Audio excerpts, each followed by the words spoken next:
आप कुछ लोगों के बारे में कहते हैं वो दलिया के बिगड़े हुए लाडले बच्चे हैं, लाडले बच्चे, और उन्हें रिलीफ भी मिल जाता है, उनमें कुछ मुजरम और इश्तिहारी लंदन भी चले जाते हैं। उनका ख्याल है कि 2023 नवंबर दिसंबर में उन्हें सुप्रीम कोर्ट से रिलीफ मिल जाएगा और उनके केस ख़त्म हो जाएंगे। क्या उनकी ये उम्मीदें ठीक है? हो सकता है उनके लिए पॉसिबल?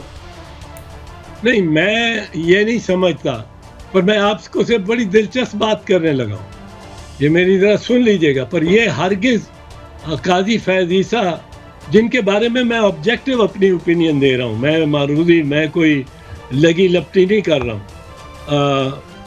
ये काजी फैज़ ईसा से मैं नहीं समझता मुमकिन है उन पे अप्लाई करती है। पर वो जो लाडले हैं वो उन्होंने कमाल की इन्वेस्टमेंट की है। इन्वेस्टमेंट भी है और नहीं भी है भी और नहीं भी। कैसे? आपको पता है कि पाकिस्तान मुस्लिम लीग वाहिद वो जमात है जिसको सबक मियां मोहम्मद शरीफ ने दिया।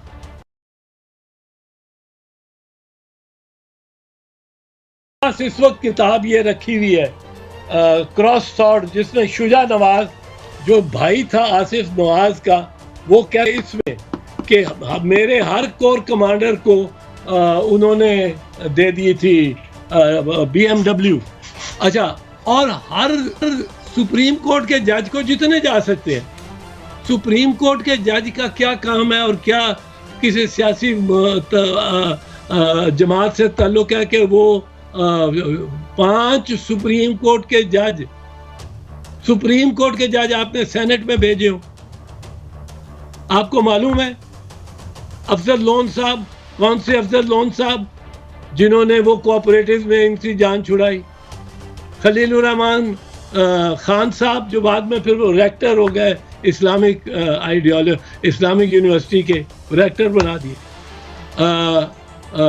फिर डॉक्टर जावेद इकबाल साहब जिनका एक कद काट था पर उनको जाती और इस पे फिर आपके मुझे और याद आ जाते हैं, एक मैं नाम नहीं ले रहा हूँ पर वो सब जानते हैं, एक जज साहब जिनकी सीट है, सीट उन्हीं को दी गई है, सुप्रीम कोर्ट के जज रहे, पर वो दे दी गई है उनकी भतीजी को।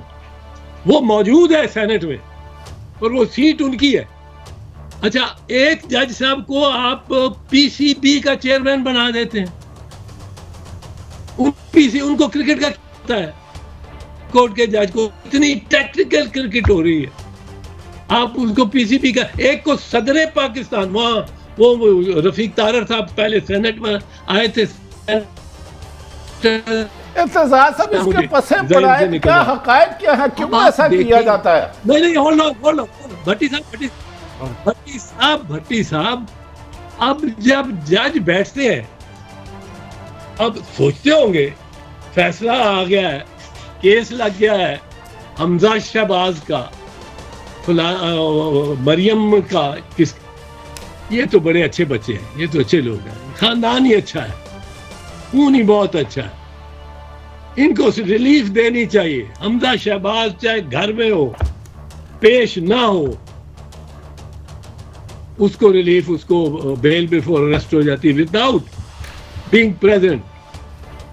इसके बरक्स आसिफ जरदारी बीमार है, साबिक सदर है, उसको क्या, वो एक दिन की छुट्टी मांगता है कि मुझे नहीं, उसको कहते हैं आओ, हाजिर हो, कल आओ, दूसरे दिन चाहे उसको जमानत दे देते हैं। पर एक नौजवान कहाँ और एक आसिफ जरदारी साबिक सदर कहाँ? तो मैं ये कहता हूं जो शरीफ खानदान है, अब ये देखें ना, इसमें कोई गलत बात भी नहीं की कि आपने उस वक्त सेनेटर को बनाया जिस वक्त वो रिटायर हो चुके थे, उस वक्त सेनेटर बनाया। पर ये शरीफ खानदान ये एक पौधे की आबियारी नहीं करते, ये सारे जंगल की आबियारी करते हैं। ये एतजाज हसन साहब, मेरी इंतहाई आज ये सबसे मुझे नापसंदीदा मेरी जिम्मेदारी है कि मुझे आज कहना पड़ रहा है कि इतनी आला गुफ्तगू आप कर रहे थे, मुझे रोकना पड़ा, वक्त खत्म हो गया। नजाद अवान साहब, पहले मैं आपकी खिदमत में आता हूँ। मुकम्मल तौर पर वो नहीं मान रहे कि हम इनखला की डेट को आगे लेकर जाएंगे। और दूसरा, जो थोड़ी बहुत स्क्रिमिशेस हो रही हैं उधर नॉर्थ में, आप क्या देख रहे हैं? ज़रा फिर इसके बाद हमारे दोस्त सवाल पूछेंगे। जी जाजवान साहब। जी थैंक यू वर्मा जी। देखिए, पहली बात यह है कि ये जो तालिबान हैं, जिन लोगों ने 20 वर्ष रेजिस्ट किया और दोहा के डायलॉग टेबल के ऊपर एक सुपर पावर से अपनी कंडीशंस मनवा ली, अपने 5000 कैदी रिलीज करवा लिए, इनमें बड़ा पोटेंशियल है नेगोशिएटेड सेटलमेंट का। और अहमद मसूद भी या अहमद ज़िया मसूद भी इनसे जंग नहीं करना चाहते।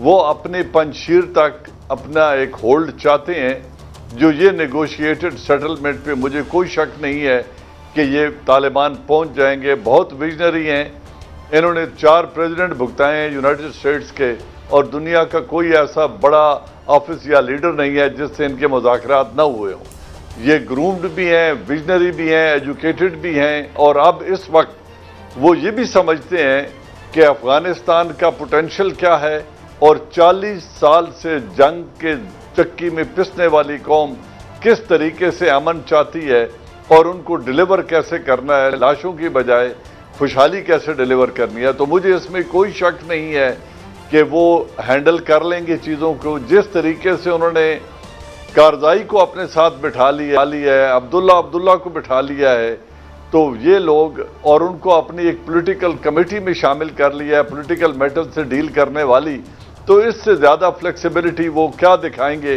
रहा विड्रॉल, तो अमेरिका को भी 31 अगस्त को निकलना पड़ेगा।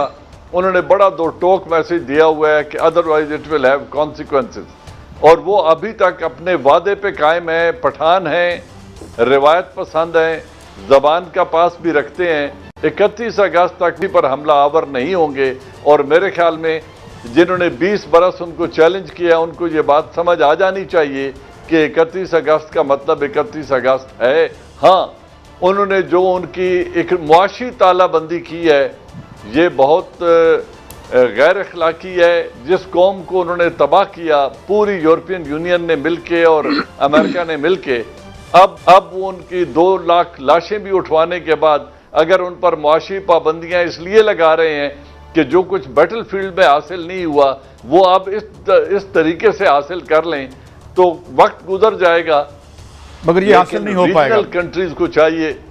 जी अच्छा जाजवान साहब, ये आपकी बात आ गई, इस वैक्यूम को फिल करेंगी। बहुत सी बातें रह गई हैं, मगर मेरे पास कुछ फिगर मैं कल आपके साथ शेयर करूंगा कि जब हमने पहली दफ़ा हमला किया था तो उसकी स्टेट क्या थी। आप अब उस बंदरगाह रह जाएंगे कि कितना डेवलप्ड मुल्क था जिसको हमने खंडरात में बदल दिया। कल बात करेंगे इस पर। आज वक्त खत्म हुआ। इजाज़त, अल्लाह हाफ़िज़।